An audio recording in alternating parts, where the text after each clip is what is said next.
Le vice-président, ce rapport est une nouvelle fois encore pavé de bonnes intentions et pourtant transpire de malhonnêteté dès les premières pages.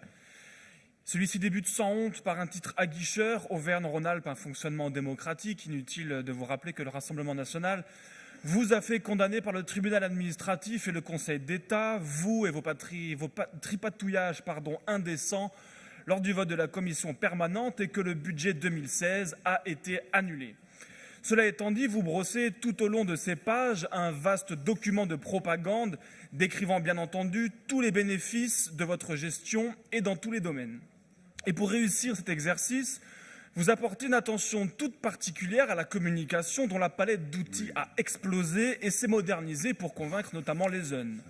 Pourtant, un tweet, une story Snapchat ou Instagram ne suffisent pas à gommer la réalité quotidienne. Vous présentez vos armes pour défendre l'écologie, vous luttez donc contre la pollution, mais sans jamais préciser d'où viennent les nuages de particules fines et en refusant d'évoquer le transport routier européen. Pire encore, vous faites culpabiliser la population d'utiliser une voiture ou le chauffage au bois. Vous mettez donc en place un dispositif d'aide à l'acquisition de véhicules légers propres à destination des professionnels de la vallée de l'Arve, sans préciser où seront-ils fabriqués, à quel coût humain et environnemental.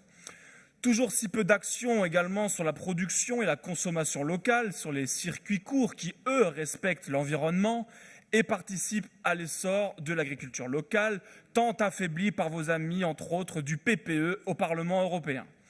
Enfin, si les crédits alloués à la formation professionnelle restent importants, il n'en demeure pas moins que le chômage des catégories A, B et C a augmenté de 1,6% l'année dernière dans notre région, ce qui doit nous conduire à investir encore davantage dans les efforts en termes de formation professionnelle. Je vous remercie.